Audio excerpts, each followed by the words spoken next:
Welcome back for another book talk video. It's so exciting talking about The Wheel of Time. If you are not familiar with this series, then that's okay because today, talking about the prequel to The Wheel of Time, book called New Spring. I should also mention that there is a comic book, a graphic novel version. I've not had a chance to read the graphic novel, but I've looked at the pictures online. I like them. I think they've done a nice job with the art, the way that it's come together. So if you like graphic novels, you might enjoy taking the story in as a comic in addition to reading the book, or instead of reading the book, whatever works for you. Robert Jordan wrote The Wheel of Time, to where he wrote about 10 books, published the prequel, and then book 11. And then unfortunately he passed away, left notes for the rest of the books. It was set up so that Brandon Sanderson helped finish writing the books. So a lot of people end up reading this book kind of in publication order. They'll read the first 10 books, read the prequel, and then go on to read the last several books. I decided not to do that because of events that take place in the books. I've read about half the series now. And I gotta tell you,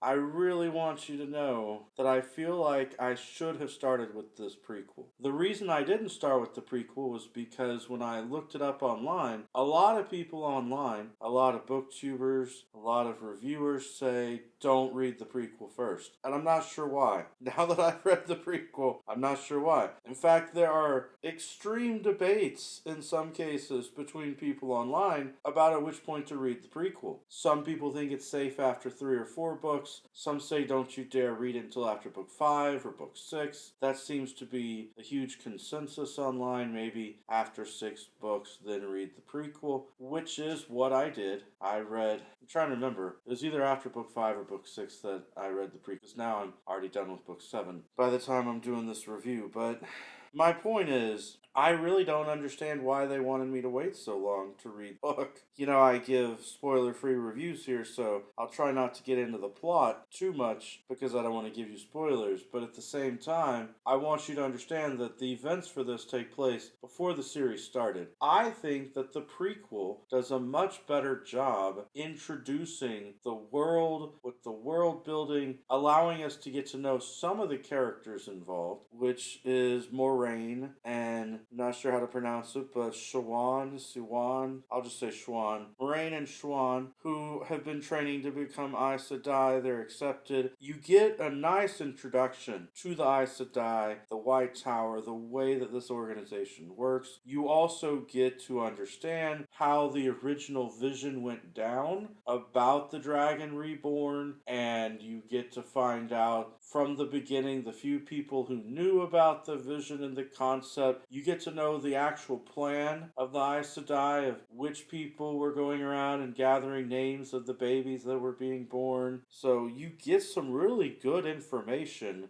that explains why the first book started out the way that it did. So I really think that for people like me who struggled reading the first book and not enjoying it very much, that it would have been a much better idea to read this prequel first. It's also a shorter book, I want to say it's around 400 to 450 pages, so it's not a big 900,000 page book. Jordan does a much better job in this shorter novel of focusing in on the characters and what their goals are as he's doing his world building, which is great. I guess he had more experience after writing about 10 of these Wheel of Time books to more easily do that. I greatly appreciated it. It's also the story of Lan and how Lan and Moraine end up working together. So I think that's really nice to get a better perspective of Lan, a character who really doesn't get enough time in a lot of the books. There's also a really neat plot going on with the Aes Sedai as you're getting to know them, to understand that there are some evil people in the organization with assassinations and political plotting and the way that that's happening. So I think the idea of the Black Aja, or the dark Aes Sedai, the evil versions of them, is really good to have. Maybe that's why some people suggest not to read it at the beginning. Maybe they don't want it spoiled that there's so much corruption in this organization and that they're evil members of the Aes Sedai. But I don't think that that's a problem to have that spoiled. I think it's great. So, to me, there was a plot that made sense with Moraine and Siuan and figuring out what's happening with the Aes Sedai and then connecting Lan to Moraine, which I've got to say, much better, much more tightly done than what happens with a lot of the books where the characters are spread out and you don't understand the connections and why they're not coming back together. So I felt like the story of Lan was woven into the story of Moraine very well within this narrative. And thus it also is able to feel like a complete story that starts with Moraine and Siuan and ends with Moraine and Lan. So here I am singing the praises of New Spring, and I'm encouraging you to read it first if you haven't read the series, or if you've started the series and you're putting off the prequel, I'd say go ahead and get into it. There's no reason to put this off until after book 6 or book 10, as a lot of people do. Though if you're a purist about reading in publication order, then go ahead. It won't hurt you to read it later, certainly, but I think it helps a lot to dispel issue with book 1 and 2, because I think it'll make you like the characters more, understand what's going on overall, and enjoy the world more because of the better world building that is delivered so well in this one. Alright, that's it for today's book talk. I hope I've said enough to spark your interest in the Wheel of Time. Or not. That's perfectly fine. It's such a huge commitment to read the series. Alright, every day is a good day for a book talk. Peace.